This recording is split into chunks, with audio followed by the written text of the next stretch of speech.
तीसरे nuclear plant की ओर रूसी सेना बढ़ रही है। कभी भी इसे भी कैप्चर किया जा चुका है, क्योंकि पहले 2 न्यूक्लियर प्लांट्स पर रूसी कब्जा हो चुका है। तीसरे न्यूक्लियर प्लांट पर रूस की निगाहें टिकी हुई हैं। यूक्रेन न्यूक्लियर प्लांट की घेराबंदी की तैयारी की जा रही है। राजेश से इस पर कमेंट लेते हैं। राजेश पवार मेरे सहयोगी जुड़े हुए हैं। राजेश, ये जो तीसरा न्यूक्लियर प्लांट है, इस पर रूसी कब्जे की तैयारी, ये किस तरीके के संकेत देता है? देखिए, इस न्यूक्लियर पावर प्लांट का नाम है युजनो यूक्रेन्स्क। कल रूसी सेना इससे 30 किलोमीटर दूर थी और अभी जो मेरी जानकारी है, ये रूसी सेना इसके रीचिंग डिस्टेंस में है। 5 से 10 किलोमीटर दूर है सिर्फ इस न्यूक्लियर पावर प्लांट से। ये एक बहुत बड़ा वैल्यू टारगेट है, एक मिलिट्री टारगेट है और एक स्ट्रेटेजिक टारगेट है, जिसको रूसी फौज मतलब स्वाभाविक है कि उसने इसको टारगेट बनाया है, क्योंकि एक बार वो पूरा पावर जनरेशन कंट्रोल कर लेंगे तो मान के चलें कि वो उन्होंने यूक्रेन पे कंट्रोल कर लिया है एक तरह से सामरिक तौर पे। और दूसरी मैं आपको खबर दे दूं, ज़पोरिज़िया में जहां पे न्यूक्लियर पावर प्लांट इन्होंने सबसे बड़ा यूरोप का कब्जा किया था, वहीं पे एक बहुत बड़ा डैम है, एक हाइड्रो पावर प्लांट है जिससे बिजली बनती है। उसके ऊपर भी जो खबरें आ रही हैं, रूसी सेना का हमला इस वक्त चल रहा है और शायद अगले कुछ घंटे में वो भी रूसी सेना के कब्जे में होगा। ये जो बांध है, ये जो पनबिजली परियोजना है, ये जो हाइड्रो इलेक्ट्रिक प्लांट है, ये निप्रो नदी के ऊपर है, ज़पोरिज़िया शहर में। नेहा, ठीक है राजेश, हमारे साथ तमाम पैनल ऑफ एक्सपर्ट्स मौजूद हैं। रिटायर्ड मेजर जनरल विशंबर दयाज भी हमारे साथ जुड़ गए। विशंबर जी, आप कोई सवाल करना चाहते हैं राजेश से, क्योंकि वो इस वक्त कीव में ही मौजूद हैं, वहां की मौजूदा परिस्थिति पर?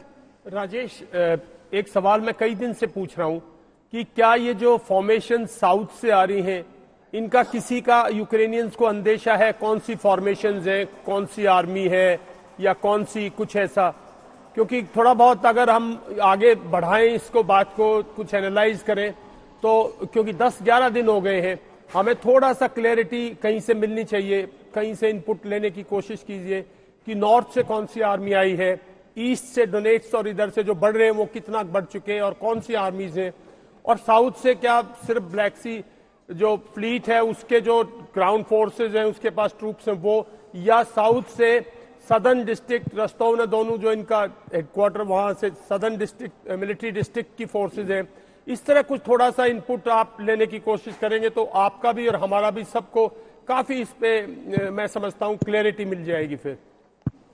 Good morning sir. मैं बिल्कुल आपकी बात से सहमत हूं कि ये जानना, अगर आपको प्रॉपर मिलिट्री एनालिसिस करना है इस सिचुएशन का, तो ये जानना जरूरी है कि कौन कौन सी फॉर्मेशंस यूज हो रही हैं, किस इलाके में यूज हो रही हैं, कहां कहां डिप्लॉयड हैं, कहां का रिजर्व्स हैं, कौन कौन से रिजर्व्स हैं। मैं बिल्कुल सहमत हूं आपकी बात से, ये बहुत ज्यादा जरूरी है एक प्रॉपर मिलिट्री एनालिसिस के लिए।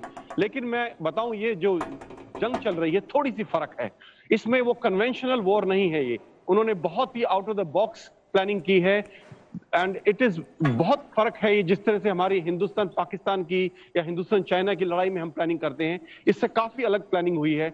ये एक 21वीं सदी की लड़ाई है, एक हाइब्रिड वॉर है और इसमें बहुत से एंगल्स हैं। स्पेशल फोर्सेस का बहुत बड़े तौर पर यूज किया गया है जो हर जगह इन्फिल्ट्रेट कर चुकी हैं। Precision ammunition. ठीक है राजेश, मैं लौटूंगी आपके पास। बड़ी खबर आपको बता दें, मारियोपोल वोल्नोवाखा पर रूस के जबरदस्त हमले, भीषण हमले देखे जा रहे हैं। सीज फायर खत्म होते ही रूस की ताबड़तोड़ बमबारी, और ये वो सीज फायर है दरअसल जो कुछ ही घंटों के लिए फॉलो किया गया रूस की ओर से। आधी रात को इरपिन शहर पर जबरदस्त हमला किया गया। हमने देखा कि कैसे राजेश जानकारी दे रहे थे कि हालांकि कीव में पिछले 24 घंटे में कोई भी बमबारी की, गोलीबारी की आवाज सुनाई नहीं दी है। मारियोपोल वोल्नोवाखा में हालांकि सीजफायर खत्म होते ही रूस की ताबड़तोड़ बमबारी देखने को मिल रही है।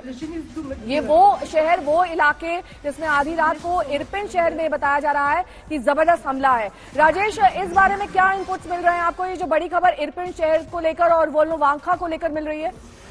देखिए, जो आपने इरपिन की अभी बड़ी खबर दी है, ये मैं आपको पहले ही बता चुका हूं कि इरपिन में पिछले 48 घंटे में जबरदस्त फायरिंग चल रही है, पिछले 48 घंटे से। और मैं आज मोस्ट लाइकली वहां जाऊंगा, जाने की कोशिश कर रहा हूं। जहां तक मारियोपोल का है, मैं आपको एक इनपुट देना चाहता हूं। ये रशियन मीडिया की तरफ से इश्यू हुआ है ये स्टेटमेंट कि जो वहां नियो नाजीज हैं, जो अल्ट्रा नेशनलिस्ट यूक्रेनियंस हैं, ये ह्यूमैनिटेरियन कॉरिडोर को अनाउंस करने के बाद भी, ये सीज फायर करने के बाद भी उन्होंने सिविलियंस को वहां से निकलने नहीं दिया है और जबरदस्ती बंदूक की नोक पर उन्हें मजबूर किया है कि वो शहर के अंदर ही रहें, ताकि अगर रूसी बमबारी होती है तो उसमें सिविलियन भी हताहत हों और वो उनको as a human shield use कर सके। ऐसा रशियन मीडिया का दावा है। उन्होंने बोला है कि ये ह्यूमैनिटेरियन कॉरिडोर बनाने के बावजूद लोग नहीं निकल पाए, इन जो अल्ट्रा नेशनलिस्ट वहां पर इस वक्त मौजूद हैं मारियापोल में। नेहा, और जिस तरीके की वॉरफेयर, हाइब्रिड वॉरफेयर का आप लगातार जिक्र कर रहे हैं, यहाँ पर एक बहुत बड़ी एक्सरसाइज इंफॉर्मेशन और मिस इन्फॉर्मेशन के तौर पर भी यूज की जा रही है। यूक्रेन और रूस दोनों को अगर इस पर्सपेक्टिव में रखें, ऐसा नहीं कि सिर्फ यूक्रेन मिस इन्फॉर्मेशन दे रहा है, रूस के लिहाज से भी अगर देखें तो ये दरअसल इंफॉर्मेशन वॉरफेयर के स्तर पर भी है यहाँ पर। राजेश, बिल्कुल सही बोला नेहा आपने।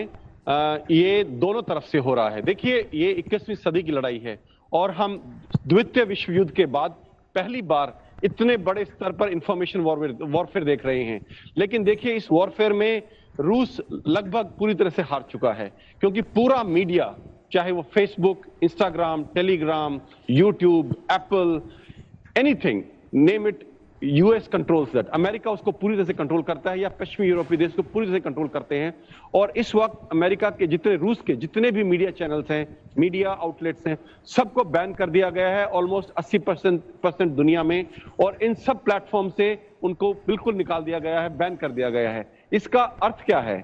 इसका अर्थ यह है कि रूस अपना नैरेटिव, अपनी बात अब दुनिया से नहीं कह सकता। वो अपनी सच्चाई या अपनी झूठ दुनिया को नहीं बता सकता। सिर्फ अभी जो यूक्रेन चाहता है या अमेरिका चाहता है, जो नेटो चाहता है, लोग वही सुनेंगे, वही समझेंगे और वही रिपीट करेंगे। ये इस वक्त हो रहा है।